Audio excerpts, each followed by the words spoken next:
அனைவருக்கும் வணக்கம். நான் நந்தினி. இன்று இருக்கக்கூடிய சில முக்கியமான டிஃபென்ஸ் அப்டேட்ஸை பார்க்கலாம். 2042 ஆண்டுக்குள்ள இது நடக்க வேண்டும் அப்படின்னு சொல்லிட்டு நமது இந்திய பாதுகாப்புத்துறை போட்டு இருக்கக்கூடிய ஒரு திட்டம். MQ-9B ட்ரோன்ஸ், F-414 என்ஜின் எப்போது இந்தியாவுக்கு கிடைக்கும்? ஜப்பானிடமிருந்து இந்தியா வாங்கும் ஆண்டனாஸ், பிலிப்பைன்ஸ் கப்பல் மீது மோதிய சீன கப்பல், என்ன நடந்தது? கமலா ஹாரிஸை வீழ்த்துவதற்காக ட்ரம்ப் போட்டுள்ள திட்டம், இது பற்றியெல்லாம் தான் நாம் இப்போ விரிவாக பார்க்க போகிறோம்.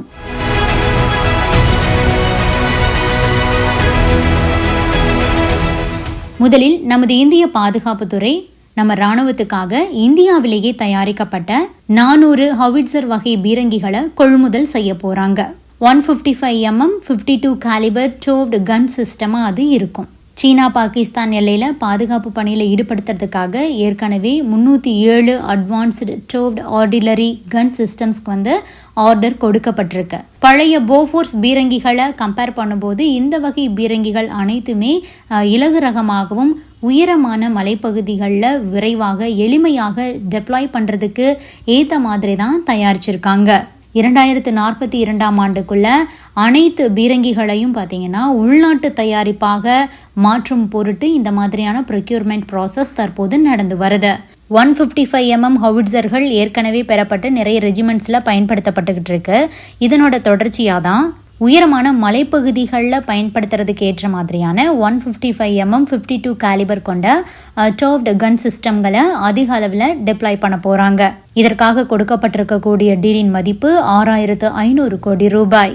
அடுத்ததா அமெரிக்காவோட MQ-9B ட்ரோன்ஸ் மற்றும் F-414 என்ஜின் எப்போது இந்தியாவுக்கு கிடைக்கும் அப்படிங்கிறது ஒரு கேள்வியாக இருந்துகிட்டு இருக்கு.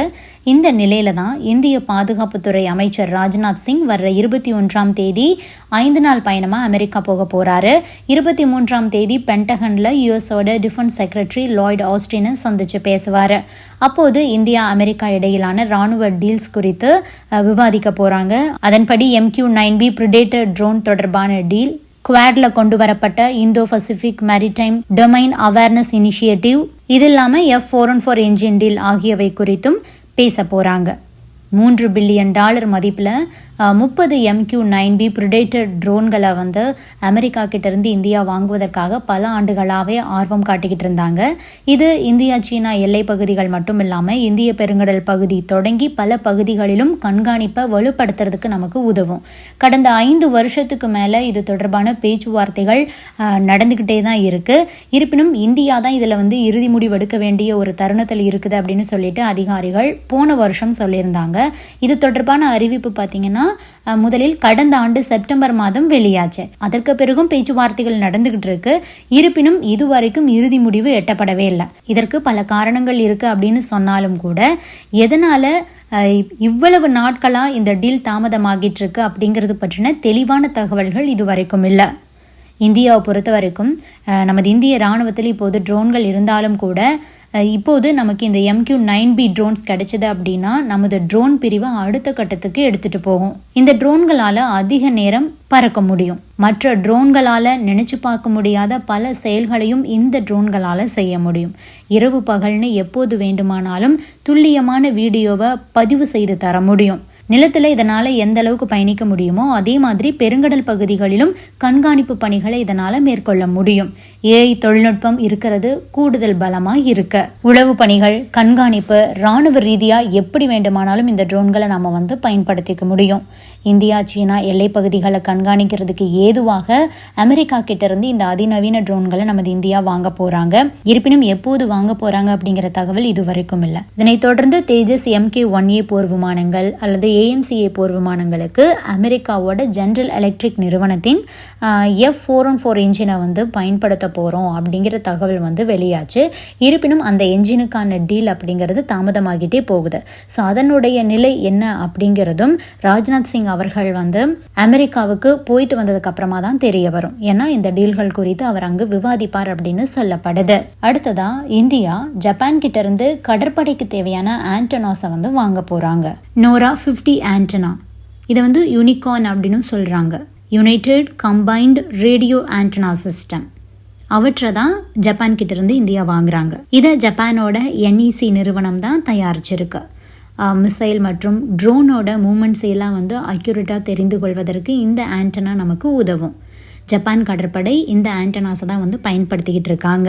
இந்தியா ஜப்பான் இடையேயான 2+2 மீட்டிங்க்கு அப்புறமா தான் இந்த ஒப்பந்தம் கையெழுத்தாக போகுது. அடுத்ததா சீனா பிலிப்பைன்ஸ் தொடர்பானது. தென்சீன கடல்ல சீனா பிலிப்பைன்ஸ் தகராறு அப்படிங்கிறது நாளுக்கு நாள் அதிகரிச்சுக்கிட்டே இருக்கு.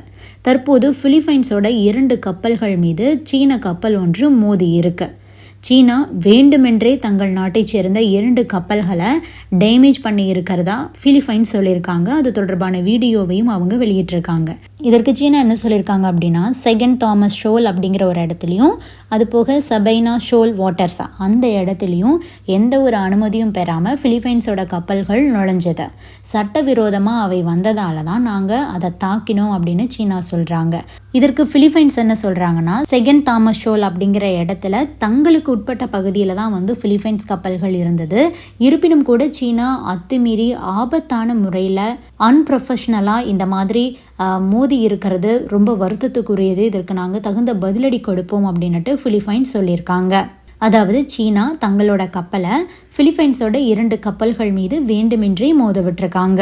தென்சீன கடல் எல்லையை பொறுத்த வரைக்கும் அதிக அளவு எண்ணெய் வளம் இருக்கிறது தான் அங்கு மோதலுக்கு காரணமே. அதிக அளவில் இருக்கக்கூடிய எண்ணெய்க்கு யார் சொந்தம் கொண்டாடுறது அப்படிங்கிறதுல தான் போட்டியே நிலவிக்கிட்டு இருக்கு. இந்த கடல் தனக்கு தான் சொந்தம் அப்படின்னுட்டு சீனா சொல்லுது. அந்த கடல் பகுதி மொத்தமும் தனக்கு சொந்தம் அப்படின்னு தொடர்ந்து சொல்லிக்கிட்டே இருக்காங்க. அதே நேரம் சீனாவுக்கு எதிராக அதே கடல் எல்லையில் இருக்கக்கூடிய மலேசியா, பிலிப்பைன்ஸ், வியட்நாம் மாதிரியான நாடுகள் சீனாவுக்கு எதிராக முஷ்டி முறுக்கிட்டு இருக்காங்க. சீனா கையோட என்ன பண்றாங்கன்னா, சின்னதாக அங்கு தீவு கூட்டங்களையே வந்து அமைச்சுக்கிட்டு இருக்கிறாங்க. அங்கு இராணுவத்தையும் வேற குவிச்சு வருது. அவ்வப்போது அங்கு ரோந்தும் போயிட்டு இருக்கிறாங்க. இதனால தான் அங்கு அருகில் இருக்கக்கூடிய மற்ற நாடுகளுடைய கடற்படையோடு மோதல்ல ஈடுபடுது சீனா. இதற்கிடையில தான் அமெரிக்காவும் இந்த விஷயத்துல வந்து அடிக்கடி மூக்க நுழைக்கிறாங்க. இதனால கடந்த 10 வருஷமாகவே சீனா வெர்சஸ் அமெரிக்கா அப்படிங்கிற ஒரு சண்டை தென்சீன கடல்ல நடந்துகிட்டு இருக்கு. இங்க அமெரிக்கா எதுக்கு வர்றாங்க அப்படின்னா, சீனா அங்கு போர் பயிற்சிகள் எல்லாம் மேற்கொள்ளும் போது மலேசியா, பிலிப்பைன்ஸ், வியட்நாம் மாதிரியான நாடுகளுக்கு அமெரிக்கா தங்களோட ஆதரவை கொடுக்குறாங்க. அவங்களுக்கு ஆதரவாக இவங்களுடைய போர்க்கப்பல்களை எல்லாம் அனுப்பி வைக்கிறாங்க. இது சீனாவுக்கு கோபத்தை ஏற்படுத்துது. இதனாலேயே தங்களுடைய ஆதிக்கத்தை தென்சீன கடல்ல அதிகமாக காட்டிக்கொள்ள வேண்டும் அப்படிங்கிறதுக்காகவே பல இடங்களிலும் ரோந்து பணிகளை சீனா தொடர்ந்து மேற்கொண்டு வருது. இருப்பினும் பிலிப்பைன்ஸ் இதற்கு பதிலடி கொடுக்கக்கூடிய விதமா அவங்களும் ரோந்து பணிகளை நீயா நானான்னு போட்டி போட்டு பண்ணிட்டு இருக்காங்க. இந்த நிலையில தான் பிலிப்பைன்ஸ் கப்பல்கள் மீது சீன கப்பல் மோதி இருக்கு. இது தொடர்பான வீடியோவும் தற்போது வெளியாகி உள்ளது. அடுத்ததா அமெரிக்கா அதிபர் தேர்தலுக்கு இன்னும் ஓரிரு மாதங்களே இருக்கக்கூடிய நிலையில அங்கு கமலா ஹாரிஸுக்கான ஆதரவு அப்படிங்கிறது அதிகரிச்சுக்கிட்டே இருக்கு. இதற்கிடையே தான் கமலா ஹாரிஸோட ஆதரவை எப்படியாவது காலி பண்ணணும் அப்படிங்கிறதுக்காக ட்ரம்ப் ஒரு மாஸ்டர் பிளானை வந்து போட்டிருக்காரு. என்ன பண்ணியிருக்காரு அப்படின்னா, ஒரு பிரபலமான இந்திய வம்சாவளி அரசியல்வாதியை தன்னோட டீம்ல சேர்த்திருக்காரு. அமெரிக்காவில் இந்த வருஷம் நவம்பர் மாதம் தேர்தல் நடைபெற போகுது. இதில் குடியரசுக் கட்சி சார்பில் ட்ரம்ப்பும் ஜனநாயக கட்சி சார்பில் கமலா ஹாரிஸும் போட்டியிடுறாங்க. கமலா ஹாரிஸ் வந்ததுலேருந்தே அவங்களுக்கான ஆதரவு அப்படிங்கிறது அதிகரிச்சுக்கிட்டே இருக்குது. இதுதான் ட்ரம்ப்புக்கு ஒரு மிகப்பெரிய சிக்கலை ஏற்படுத்தி இருக்கு. கமலா ஹாரிஸை எப்படியாவது தோற்கடிக்க வேண்டும் அப்படிங்கிறதுக்காக ட்ரம்ப் வந்து ஒரு மாஸ்டர் பிளானை தற்போது போட்டிருக்காரு. கமலா ஹாரிஸ் மற்றும் ட்ரம்ப் இடையே அடுத்த மாதம் 10ஆம் தேதி விவாதம் நடக்க போகுது. இதுல கமலா ஹாரிஸை எதிர்கொள்வதற்காக ட்ரம்ப் தன்னோட டீம்ல துளசி கபாட் அப்படிங்கிற ஒருத்தங்களை வந்து சேர்த்திருக்காரு. துளசி முன்பு ஜனநாயக கட்சியில, அதாவது கமலா ஹாரிஸ் இருக்கக்கூடிய கட்சியில தான் எம்பியா தேர்வானவங்க. முன்பு ஜனநாயக கட்சியில் இருந்த அவங்க அதற்கு பிறகு தனித்து சுயேட்சையாக இருக்கிறாங்க. அவங்கள தான் ட்ரம்ப் தற்போது டீம்ல சேர்த்திருக்காரு. கமலா ஹாரிஸ் உடனான விவாதத்துக்கு 1 மாதம் மட்டுமே இருக்கக்கூடிய நிலையில துளசி தரக்கூடிய பாயிண்ட்கள் கண்டிப்பா விவாதத்துல பெரிய அளவில் ட்ரம்ப்புக்கு வந்து உதவும்னு அவர் நினைக்கிறாரு. கடந்த 2020ஆம் ஆண்டு அதிபர் தேர்தலில் துளசி ஜனநாயக கட்சி சார்பில் போட்டியிட முயற்சி பண்ணினாங்க. இருப்பினும் அந்த கட்சிக்குள்ள நடந்த தேர்தலிலேயே அவங்களுக்கு போதிய ஆதரவு கிடைக்கல. இதனை அடுத்து ஜனநாயக கட்சியிலிருந்து விலகிய அவங்க தன்னை ஒரு ட்ரம்ப் ஆதரவாளராக அடையாளப்படுத்திக்கிட்டாங்க. ஒரு கட்டத்தில் அவங்க ட்ரம்ப்போட துணை அதிபர் வேட்பாளராக இருக்கலாம் அப்படின்னு கூட சொல்லப்பட்டது. அந்த அளவுக்கு ட்ரம்ப் மீது விசுவாசியாகவே அவங்க கருதப்படுறாங்க. கடந்த 2020ஆம் ஆண்டு அதிபர் தேர்தல் சமயத்தில் ஜனநாயக கட்சியோட உட்கட்சி தேர்தல் நடந்தது. அப்போது கமலா ஹாரிஸ் மற்றும் துளசி ஒரே மேடையில விவாதத்துல கலந்துக்கிட்டாங்க. அப்போது துளசி சொன்ன சில கருத்துகள் கமலா ஹாரிஸையே திக்குமுக்காட வச்சது. இதன் காரணமாகத்தான் இப்போது துளசிய ட்ரம்ப் மீண்டும் தன்னோட டீம்ல சேர்த்திருக்காராம். ட்ரம்போட விவாத டீம்ல துளசி இருக்கிறத ட்ரம்போட செய்தி தொடர்பாளரும் உறுதிப்படுத்தியிருக்காரு. இதுதான் கமலா ஹாரிஸுக்கு ட்ரம்ப் வைக்கக்கூடிய ஒரு செக்கா இருக்குது. அமெரிக்காவை பொறுத்த வரைக்கும் விவாதங்கள் அப்படிங்கிறது ரொம்பவே முக்கியமான ஒன்றா பார்க்கப்படுது. கடந்த ஜூன் மாதம் ட்ரம்ப் பைடன் இடையே விவாதம் நடந்தது. அதில் பைடன் ரொம்ப மோசமாக செயல்பட்டார். அதற்கு அப்புறம் தான் பைடன் அதிபர் தேர்தலில் போட்டியிடக்கூடாது அப்படிங்கிற ஒரு அழுத்தமே அதிகரிச்சது. ஒரு கட்டத்தில் அதிபர் ரேஸ்ல இருந்தே விலக வேண்டி இருந்தது. இதன் காரணமாகவே அடுத்த மாதம் நடக்கக்கூடிய கமலா ஹாரிஸ் ட்ரம்ப் இவங்களுக்கு இடையேயான விவாதம் அப்படிங்கிறது முக்கியத்துவம் பெறுது. பைடன் மாதிரியே கமலா ஹாரிஸை விவாதத்தில் காலி பண்ண வேண்டும் அப்படிங்கிறது தான் ட்ரம்ப்போட திட்டமாக தற்போது இருக்குது. குறிப்பாக கமலா ஹாரிஸை கருப்பினத்தவரே இல்லை அப்படின்னுட்டும் அவங்க இந்திய வம்சாவளியை சேர்ந்தவர் அப்படிங்கிற ஒரு சர்ச்சையை ட்ரம்ப் கிளப்பிக்கிட்டு இருக்காரு. அதுபோக சட்டவிரோத குடியேற்றத்திலும் கமலா ஹாரிஸோட நிலைப்பாடுகளை வைத்து ட்ரம்ப் கேள்வி எழுப்ப திட்டமிட்டு இருக்கிறதாகவும் தெரியுது. இது பற்றியெல்லாம் நீங்க என்ன நினைக்கிறீங்க? உங்களுடைய கருத்துக்களையும் பதிவு பண்ணுங்க.